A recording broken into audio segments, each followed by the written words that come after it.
Hello students, कैसे हो आप सब। उम्मीद करता हूं आप और आपकी जो स्टडी है बहुत अच्छी चल रही है। आज की वीडियो में हम सेट्स की मिसलेनियस एक्सरसाइज के क्वेश्चन नंबर 7 से स्टार्ट करने वाले हैं।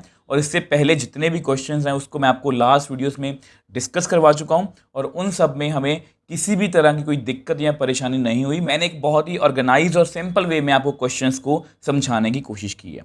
तो अगर आप कंफ्यूज हो रहे हो कि ये क्वेश्चन आपकी एनसीईआरटी में डिफरेंट है तो आपकी कंफ्यूजन भी दूर कर देता हूँ। अगर आपके पास नई एनसीईआरटी है तो ये क्वेश्चन नंबर 7 है, और अगर आपके पास पुरानी एनसीईआरटी है तो ये क्वेश्चन नंबर 9 है।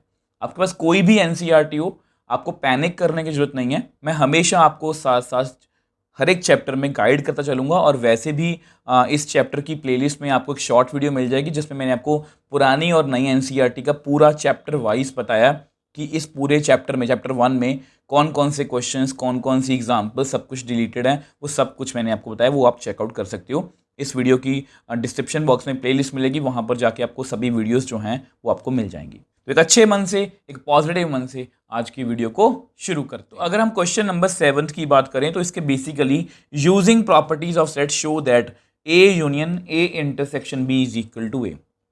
अब यहाँ पर ना एक क्वेश्चन में मेंशन है कि इसको प्रॉपर्टीज से करना है। बट देखो, अगर आपने लास्ट वीडियो देखी है क्वेश्चन 6 की तो उसमें भी सेम ऐसा सा ही कुछ क्वेश्चन था, 2 पार्ट्स थे।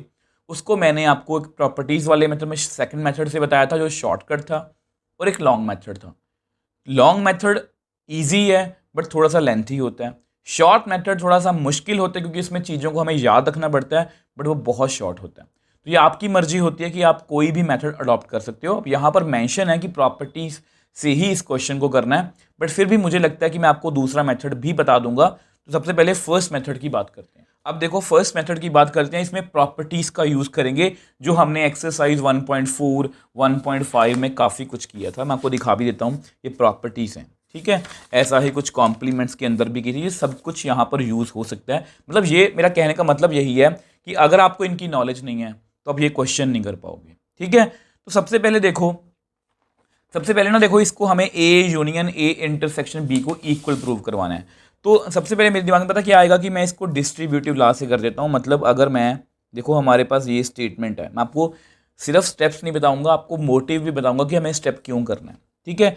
ए यूनियन ए, इसको ऐसे ही करेंगे। इस ए यूनियन को पहले मैं ए से मल्टीप्लाई कर दूंगा, ऐसे में बोल लिया करो। ए यूनियन को फिर मैं बी से मल्टीप्लाई कर दूंगा, बीच में क्या है, इंटरसेक्शन। अब ए यूनियन, अगर हम ए की यूनियन, जैसे यहाँ पर देखो A12 है, मान लो A12 है। अगर मैं इसकी यूनियन ए से ही कर दूं तो सेम आंसर ये, मतलब ए यूनियन ए कितना होता है, ए। तो मुझे इसका कोई फ़ायदा ज़्यादा लगा नहीं कि इसको स्टेप को करने का कोई फ़ायदा है। तो यहाँ पर हमें कुछ सोचना पड़ेगा अलग से।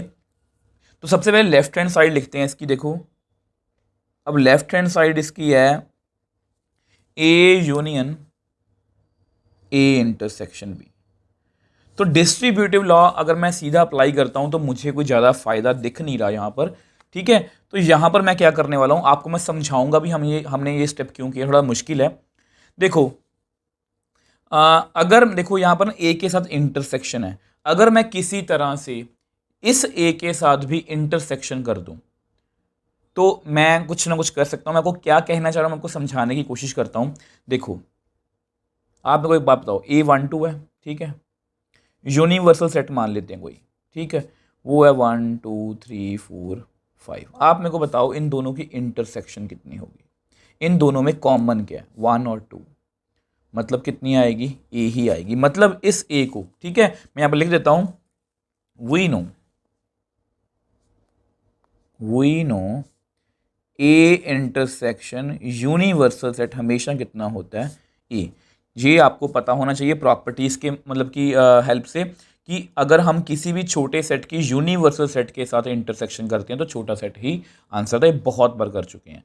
तो इसके कारण ना मैं क्या करूँगा, ये जो हमारा ए है, इसको पता मैं क्या लिखूँगा, बस हाईलाइट कर देता हूँ इसको, ए इंटरसेक्शन यूनिवर्सल सेट। अब ऐसा मैंने क्यों लिखा है, देखो ध्यान से, कंफ्यूज मत होना बिल्कुल भी। जहां पर भी आपको लगे डाउट है उसका स्क्रीनशॉट लो और मुझे इंस्टाग्राम या टेलीग्राम पर मैसेज भेजो, या मुझे नीचे कमेंट बॉक्स में भी टाइम स्टैम्प दे के लिख सकते हो कि सर यहाँ पर हमें दिक्कत है, ठीक है। तो ए इंटरसेक्शन यूनिवर्सल सेट। इसका मतलब क्या होता है ए, यानी कि मैंने सही लिखा है। देखो इसको भूल जाओ, यूनियन को वैसे ही लिख लिया ए इंटरसेक्शन बी, ठीक है, जस्ट ए को मैंने ये लिख दिया। अब इसका मैं फ़ायदा क्या है, अब ध्यान से देखो, हमारा डिस्ट्रीब्यूटिव लॉ क्या कहता है, bye distributive law. Distributive law को मैंने आपको बहुत अच्छे से समझाया था बेसिक्स वाली वीडियो में कि हम ना किसी से भी कुछ ना कुछ कॉमन जो है वो निकाल सकते हैं। जैसे देखो ए इंटरसेक्शन मैंने बाहर लिख लिया, तो पीछे क्या रह गया बी यूनियन सी। तो सेम यहाँ पर भी हम करने वाले, देखो ए इंटरसेक्शन को मैंने कॉमन ले लिया, ठीक है। अंदर कितना रह गया यहाँ पर यूनिवर्सल सेट, यहाँ पर कितना रह गया बी, बीच में क्या है यूनियन। आई होप इतना आपको समझ में आया होगा, ठीक है। अब देखो, अब फिर से, अब मान लो कि बी सेट है वो है 3 4, ठीक है, 3 4 है। अब आप मेरे को बताओ इन दोनों की यूनिवर्सल सेट और बी की यूनियन क्या होगी, universal set union B. Universal set को हमेशा मैं इस तरह से लिखता हूँ क्योंकि ये यू और प्लीज़ यूनिवर्सल सेट में कंफ्यूज मत हो, इसलिए इसको मैं थोड़ा सा मोड़ देता हूँ ऊपर से, ठीक है। 1 इसमें, दो एक में इसमें लिख लिया, 2 इसमें लिख लिया, 3 दोनों में एक बार लिखेंगे, 4 दोनों में एक बार लिखेंगे, तो ये क्या आ गया यूनिवर्सल सेट। ये भी हमने प्रॉपर्टी की हुई है कि वी नो कि अगर हम किसी भी छोटे सेट की यूनियन यूनिवर्सल सेट के साथ करते हैं तो हमेशा हमें बड़ा सेट ही, मतलब यूनिवर्सल सेट ही हमें मिलता है। तो विच एम्प्लाइज ए इंटरसेक्शन, इसका आंसर कितना आएगा यूनिवर्सल सेट। इसका आंसर कितना आएगा, थोड़ा सा हाईलाइट कर देता हूँ कि इसको मैंने क्या लिखा है यूनिवर्सल सेट, ठीक है। अब फिर से वही बात जो हमने यहाँ पर भी की थी कि ए की इंटरसेक्शन, ठीक है, we know A intersection universal set कितना आएगा ए, हमेशा छोटा सेट आता है, तो which implies A intersection universal set कितना आ गया। इसका मतलब ये क्या है राइट हैंड साइड, ठीक है। तो इस तरह से हमने therefore A union A intersection B का आंसर कितना आ गया ए। तो इस तरह से हमने इसको प्रूव कर दिया, ठीक है, इस तरह से हमने इसको प्रूव कर दिया। अब कुछ बच्चों को ये बहुत इजी लगेगा क्योंकि ना देखो हर तरह का बच्चा हो, मैं ये नहीं, किसी को मैं डीमोटिवेट नहीं कर रहा, ये बार बार ये बोलना कि किसी बच्चे को समझ, देखो कुछ बच्चों का लेवल आईक्यू लेवल बहुत अच्छा होता है, वो क्वेश्चंस को क्योंकि बेसिक्स बहुत अच्छे से पढ़ते हैं तो उनको बहुत अच्छे से क्लैरिटी भी होती है। अब कुछ बच्चों को वो एवरेज होते हैं नॉर्मली कि कुछ समझ आ गया, कुछ नहीं समझ आया, बट वो 1-2 बार करके प्रैक्टिस करके उसको इंप्रूव भी कर लेते हैं। कुछ बच्चों को बिल्कुल भी समझ में नहीं आता, तो इसलिए जिन बच्चों को समझ में आएगा बहुत अच्छी बात है। मैं एक बार दोबारा से बता देता हूँ, यहाँ पर मैं लिख भी देता हूँ कि ये क्या है यूनिवर्सल सेट, ठीक है। मैं दोबारा से बता देता हूँ, देखो मैंने ना इसको पहले क्योंकि इसमें हम कर क्या सकता था, इसमें मैं यहाँ तो इसको मैं डिस्ट्रीब्यूट करता, उससे मुझे कोई फ़ायदा नहीं हुआ, तो मैंने क्या किया, देखा कि ए इंटरसेक्शन है तो मैंने यहाँ पर इंटरसेक्शन बनाने की कोशिश की। तो मैंने ए को, मुझे पता था कि यूनिवर्सल सेट की अगर साहब मैं किसी का इंटरसेक्शन करूँगा छोटा सा आंसर आएगा, तो इसको मैंने ऐसे लिख लिया, ये कॉमन ले लिया तो ये आ गया। अब किसी की यूनिवर्सल सेट के साथ मैं यूनियन करूँगा तो यूनिवर्सल सेट का आंसर आएगा। अब फिर से हम वहीं पर पहुँच गए, इसकी इंटरसेक्शन कितनी आएगी ए ही आएगी, तो इस तरह से हमने इसको कर लिया।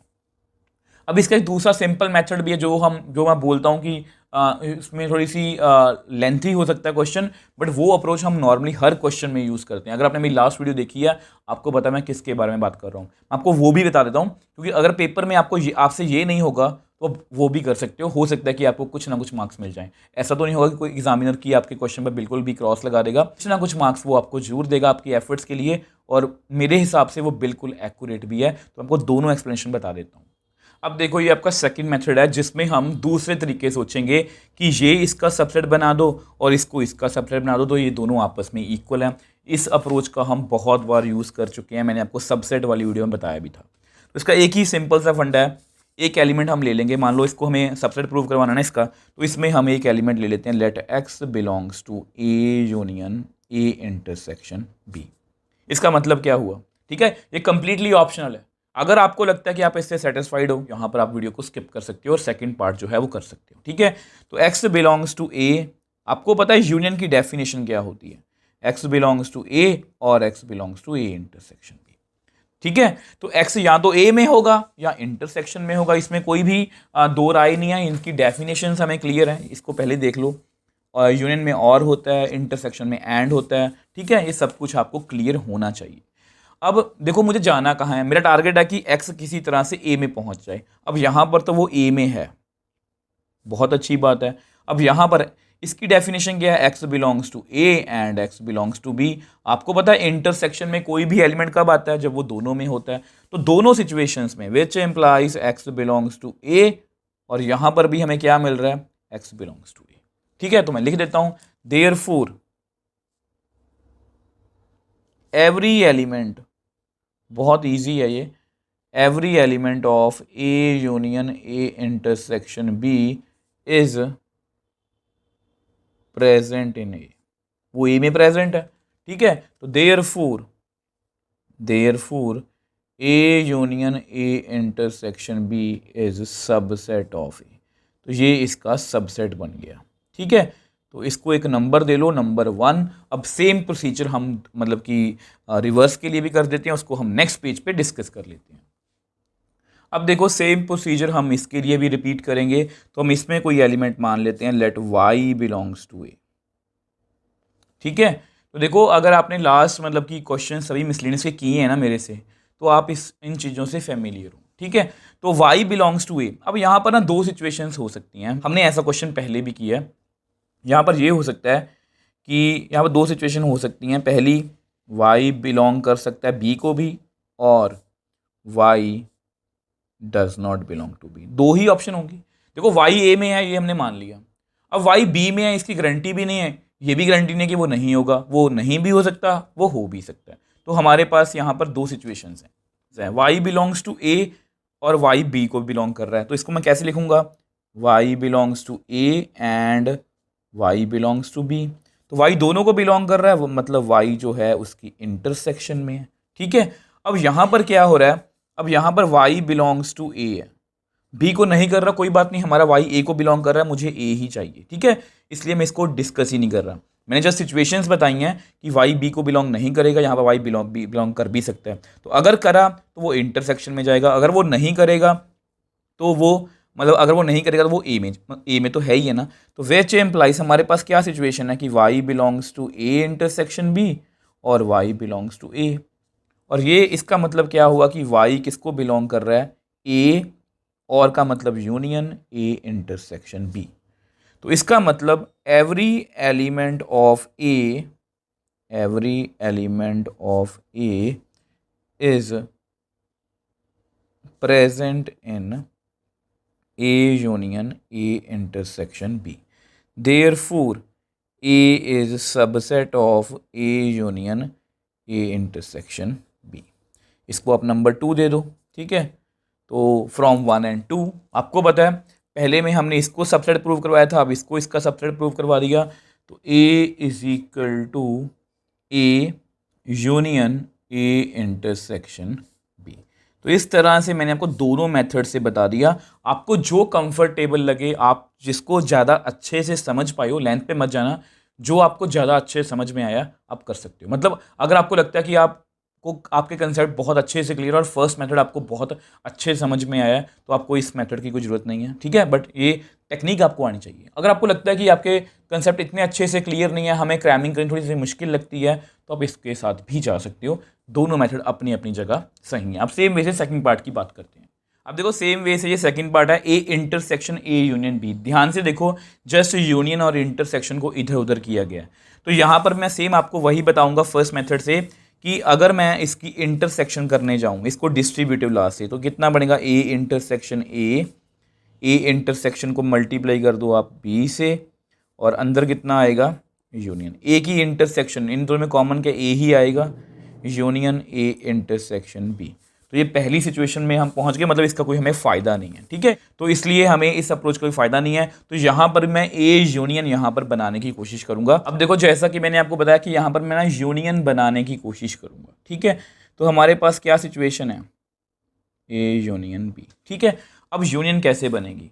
अब देखो पिछले पार्ट में हमने क्या किया था, हमने यहाँ पर इसको फॉलो किया था, ए इंटरसेक्शन हमें।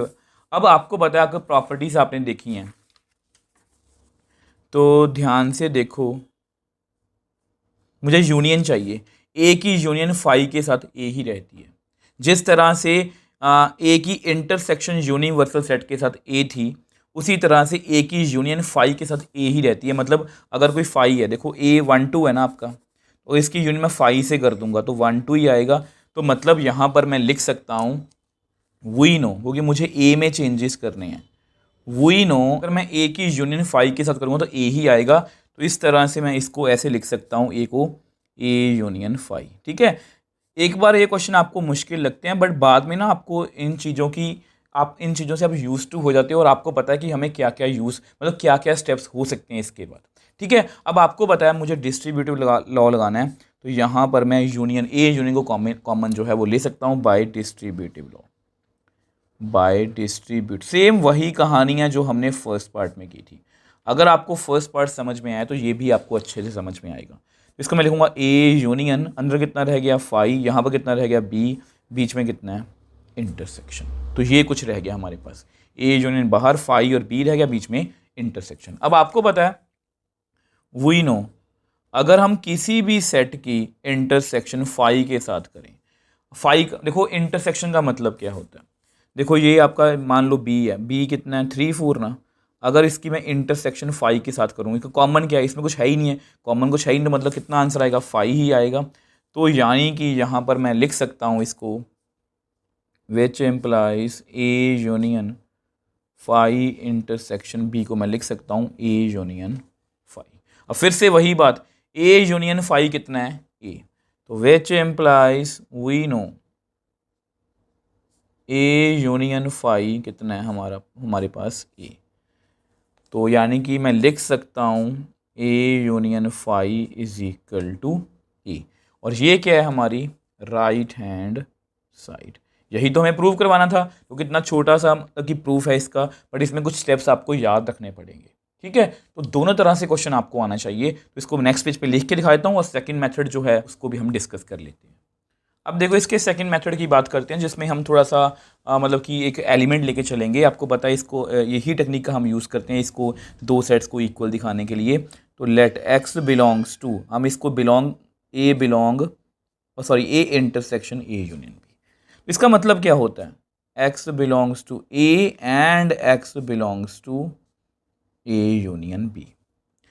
इसको ध्यान से पढ़ते हैं, X belongs to A and, इसका क्या मतलब हुआ, एक्स बिलोंग्स टू ए और एक्स बिलोंग्स टू बी। अब यहाँ पर कुछ बच्चे कंफ्यूज होते हैं, देखो यहाँ पर एक्स ए को बिलोंग कर भी सकता है, नहीं भी कर सकता।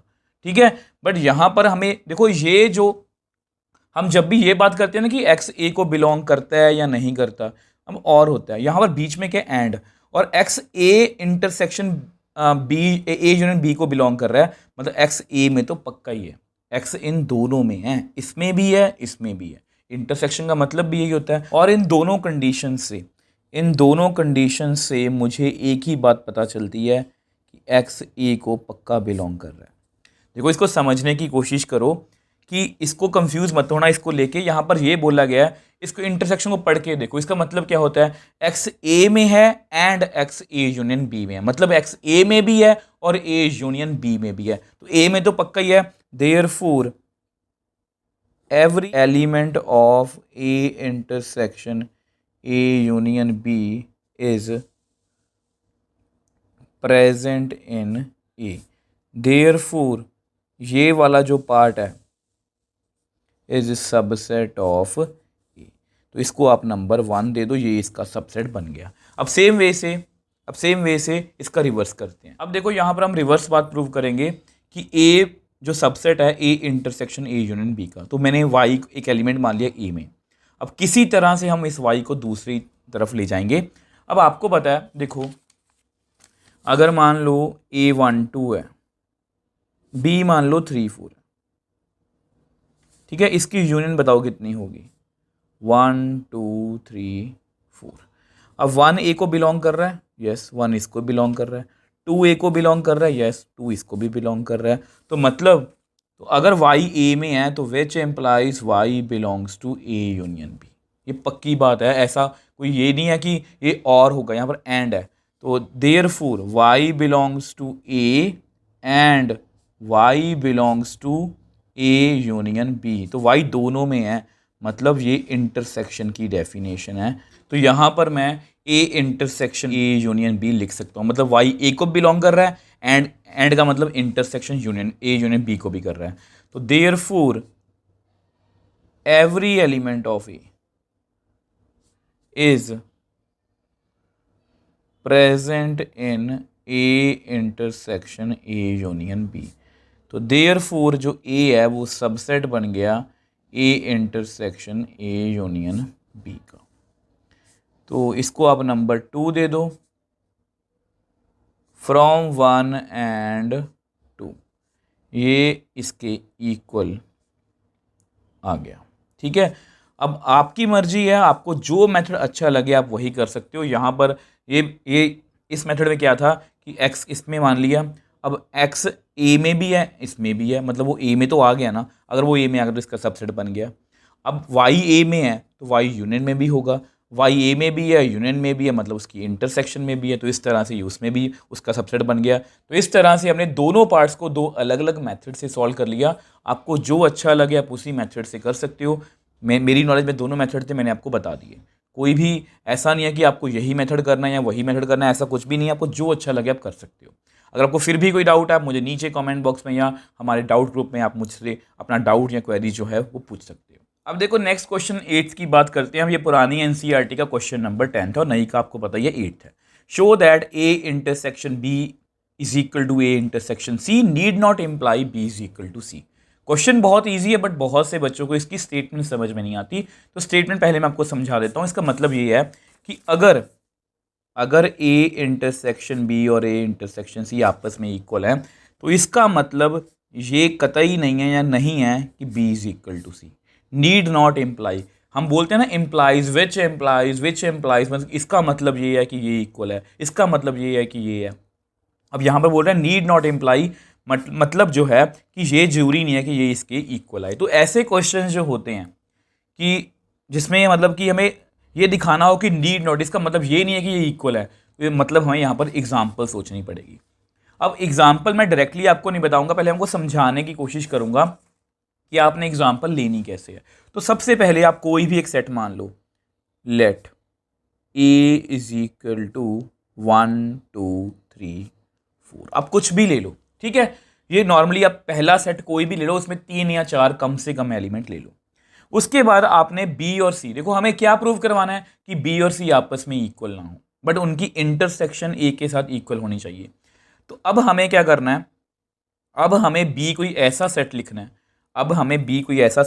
विच implies B is equal to, हमें कोई ऐसा सेट लिखना है, जैसे मैं लिखूंगा 3 4 5, ठीक है। अब आप मेरे को बताओ नाउ A इंटरसेक्शन B कितना आया, ठीक है। 1 2 3 4, जो जस्ट मैं आपको समझाने के लिए एक्सप्लेन कर रहा हूँ, नहीं तो मैं आपको 1 मिनट में ये एग्जाम्पल बता सकता हूँ। अब इन दोनों में कॉमन क्या, आप मेरे को बताओ, 3 और 4, तो यानी कि इसका आंसर कितना आएगा, 3 और 4। अब मुझे C जो है वो इस तरह से लेना है कि उसका आंसर भी कितना आए, 3 4। तो यानी कि 3 4 तो मुझे लेना ही लेना है। अब कोई भी एक एलिमेंट ऐड कर दो, जैसे मैं यहाँ पर मतलब कि 0 ऐड कर देता हूँ, ये जानबूझ के मैंने ऐसा ले लिया। अब आप मेरे को बताओ A इंटरसेक्शन C कितना आएगा। A है 1 2 3 4, इंटरसेक्शन C है 0 3 4, ठीक है। इससे आपको थोड़ा सा फील मिलेगा कि हम ऐसा क्यों कर रहे हैं। तो इसकी भी इंटरसेक्शन कितनी आएगी, 3 4। Clearly A intersection B is equal to A intersection C, ठीक है। बट B कितना है, 3 4 5, ये इक्वल नहीं है C के। C कितना है, 0 3 4। आप चेक कर लो, 3 इसमें है, इसमें भी है, 4 इसमें है, इसमें भी है, 5 इसमें है, इसमें नहीं है, 0 इसमें है, इसमें नहीं है, मतलब therefore B not equal to C। तो हमने अपना क्वेश्चन जो है वो प्रूव कर दिया कि चाहे इंटरसेक्शंस इनकी इक्वल हैं, बट उसका मतलब ये नहीं है कि B is equal to C होगा। आप ले भी सकते हो, देखो देखा जाए तो कुछ बच्चों को क्वेश्चन ये कंफ्यूज कर भी सकता है कि मान लो मैंने 1 2 3 ले लिया ए, अब बी ले लिया मैंने जानबूझ के 2 और 3, तो क्योंकि ए इंटरसेक्शन बी और ए इंटरसेक्शन सी इक्वल है तो मुझे सी मतलब देखो ए इंटरसेक्शन बी कितना आएगा 2 3, ए इंटरसेक्शन सी कितना आएगा 2 3, क्योंकि ये दोनों सेट्स क्या हैं इक्वल हैं, इंटरसेक्शन इक्वल है सेट्स भी इक्वल हैं, बट नीड नॉट इम्प्लाई मतलब इसका मतलब ये है कि जरूरी नहीं है कि ये इक्वल आए, तो वही मुझे दिखाना था। इसके पीछे मैंने आपको लॉजिक क्या दिया, ए कोई भी सेट मान लो 1 2 कुछ भी ले लो, ठीक है, उसके बाद बी अपनी मर्जी से बी भी जो मर्जी ले लो। अब जैसे ही आप ए इंटरसेक्शन बी करोगे आपके दिमाग में एक बात होनी चाहिए कि जो भी मेरी नेक्स्ट इंटरसेक्शन होगी उसका आंसर 3 4 होना चाहिए, तो मतलब मुझे यहाँ पर सी में 3 और 4 तो लेना ही था, कुछ भी एक और एलिमेंट ऐड करना है कर दो, नहीं करना मत करो वो भी। तो ये बराबर आगे बट ये सेट आपस में इक्वल नहीं है, बस हमारा क्वेश्चन जो है वो मतलब प्रूव हो गया। आई होप ये आपको अच्छे से समझ में आया। अगर आपको फिर भी कोई इन क्वेश्चंस को लेके कोई भी डाउट है आप मुझे नीचे कमेंट बॉक्स में लिख सकते हो, मैं हमेशा आपका रिप्लाई करने की कोशिश करता हूँ। अगर आपको वीडियो थोड़ी सी भी हेल्पफुल लगी तो वीडियो को लाइक कीजिए, शेयर कीजिए और इस चैनल को सपोर्ट कीजिए।